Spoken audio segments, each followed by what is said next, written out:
이제 첫 번째로 이제 저는 이제 통합사회 통합사회는 좀 많이 들어보셨나요? 예, 들어보셨죠? 그래서 예, 통합사회에 대해서 어떻게 좀 학생들이 얼마나 좀 힘들어하는지, 또 왜 힘들어하는지 그런 거 위주로 설명 들어가도록 하겠습니다. 그 처음 만났으니까 간단하게 제 소개하면요. 예, 뭐 대부분 목동과 대치에서 좀 많이 강의했었고요. 예, 그 다음에 뭐 누적 수강생 1위라던가 뭐 이건 좀 과장이 많이 돼 있고, 우선은 예, 20년 동안 통합사회랑 한국사는 주로 가르쳤다는 거, 전문가라는 거 우선 하나 말씀드리도록 하겠습니다. 우선은 교육과정 개편에 따라서 통합사회가 나기 때문에 그거 간단히 언급드리고요. 그 다음에 이제 통합사회가 어떤 과목인지 이렇게 두 가지만 초점 맞춰서 설명드리겠습니다. 우선 내신 5등급으로 바뀐 건 다 알고 계시죠? 그쵸? 예. 그래서 그냥 요 정도 보시면 되겠죠? 예전에 한 1, 2등급, 1등급에서, 지금 현재 1등급 한 예전에 한 몇 등급 정도라고 보시면 될까요?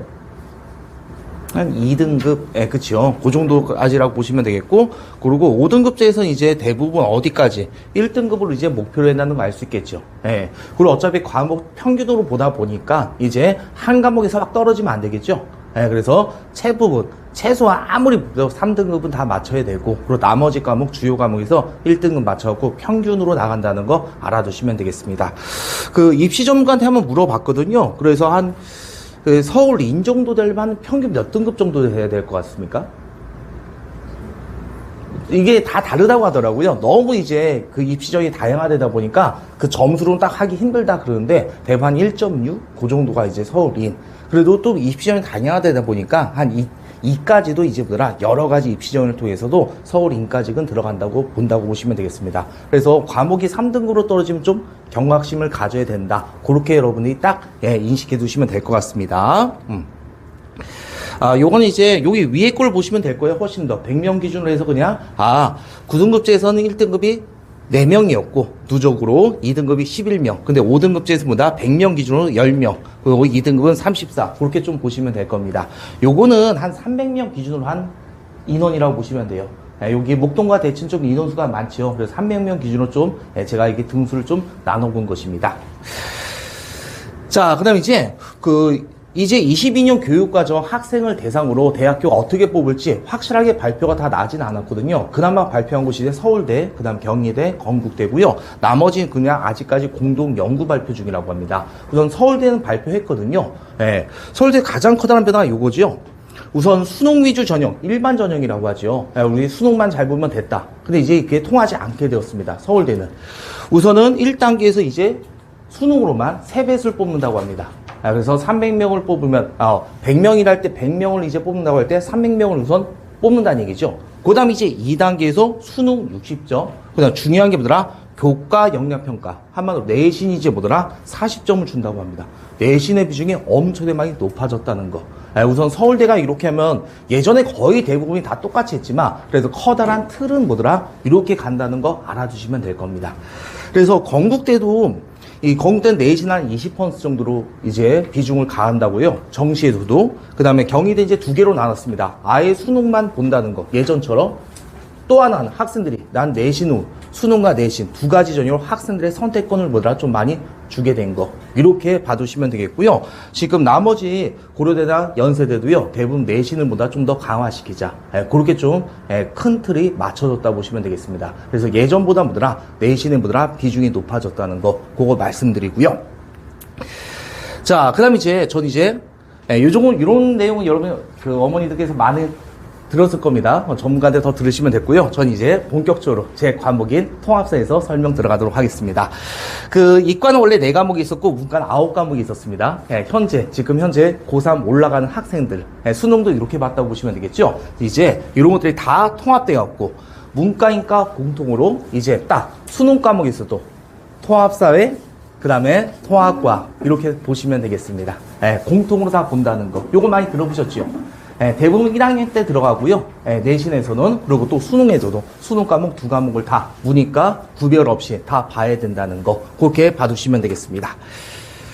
자, 그럼 이제 여기서부터 본격적인데요. 통합사에 몇 단위인지 혹시 들어보셨나요? 여기 한번 보시겠어요?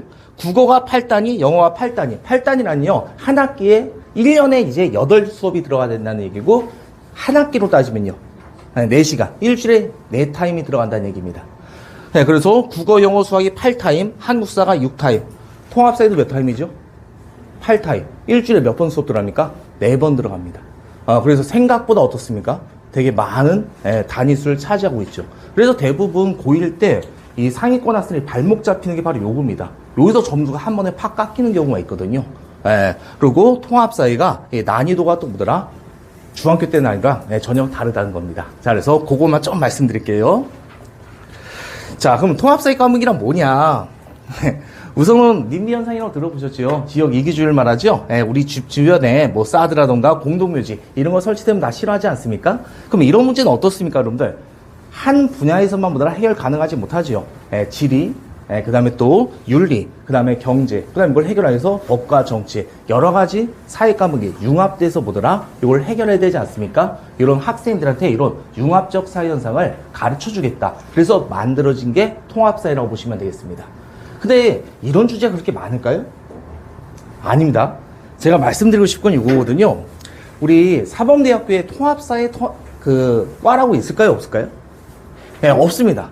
통합사회 전공자는 없어요. 그러면 이렇게만 나눠진다는 거예요. 일반 사회, 윤리, 지리, 역사. 그러니까 역사 교육과 있고, 지리 교육과 있고, 일반 사회 전공자. 이렇게만 나눠진다는 거예요. 그러면 우선 역사는 제외하고요. 그럼 통합사회 뭐더라? 요 세 개의 전공자들 있죠? 이 전공 과목들이라고 보시면 되겠죠? 요걸 그냥 핵심적인 내용을 단원별로 모아놓은 게 통합사회라고 보시면 되겠습니다. 그러면 대부분 고1 때 통합사회는요, 한 분이 가르칠까요? 아니에요. 각 단원별로 전공자들이 와서 가르친다고 보시면 되겠습니다. 그러니까 제가 더 자세히 말씀드리면 요거거든요. 교과서는 우선 2개로 되어 있어요. 통합사회 1과 2로 구성되어 있다고 보시면 되겠습니다. 그러면 1단원은 어디 파트냐면 윤리 파트예요. 1, 2단원. 그럼 이거 누가 와서 가르칠까요?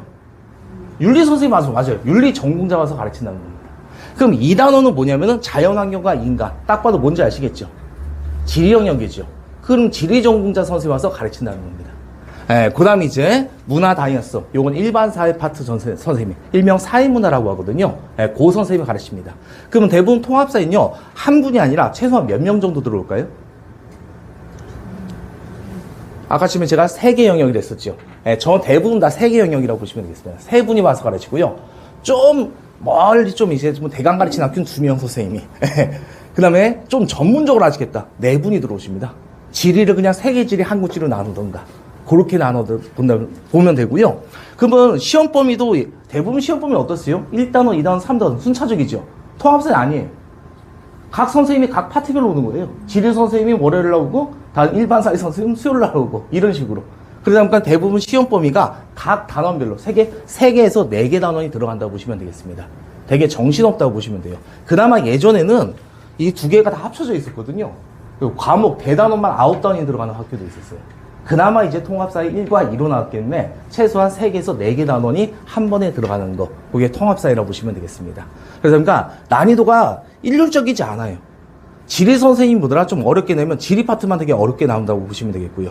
윤리 선생님 조금 착하신 분이다. 그럼 좀 문제가 쉽게 나오고요. 근데 윤리 선생님 그래도 심성이 좋으신지 대부분 학교에서 윤리 좀 쉽게 나옵니다.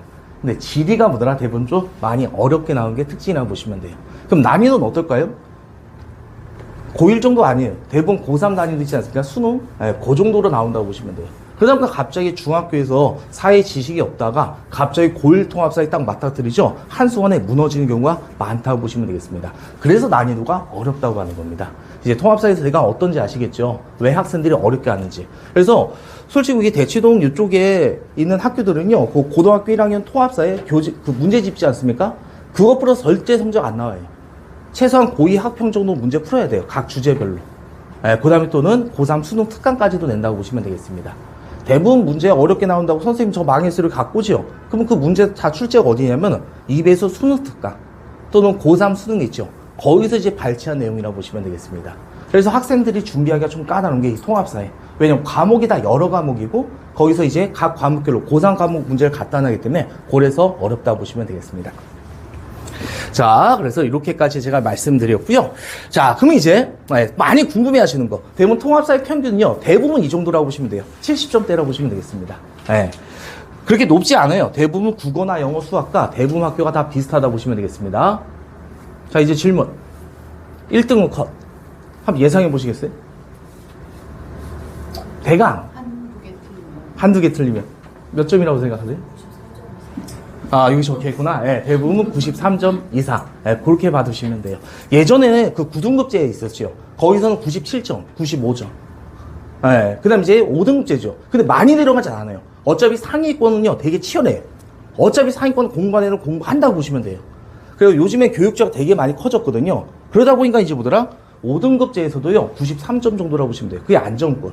그나마 좀 많이 떨어져 봤자 90점이라고 보시면 되겠습니다. 그러니까 80점 떨어졌다. 그럼 바로 그냥 뭐다? 2등급이구나. 그렇게 예상하시면 돼요. 또 70점 나왔다. 그냥 3, 4등급이구나. 그러다 보니까 어머니들 많이 놀래요. 갑자기 사회과목 예상치도 않은 곳에서 복병을 만나고 점수가 확 깎이다 보니까 그래서 어머니들 많이 충격받으시다 보시면 됩니다. 그래서 오히려 1학기 중간고사보다는요 1학기 기말고사 때 학생들이 많이 와요. 왜? 중간고사 때 큰 코 다치고 이거 혼자서 안 되겠다. 그제서야 오는 경우가 많다고 보시면 되겠습니다. 자, 그러면 이제 통합사회가 대강 어떤 건지 다 말씀드렸고요. 그럼 왜 학생들이 어렵게 느끼는지 그거 우리 같이 재미삼아 한번 문제 몇 개 준비했거든요.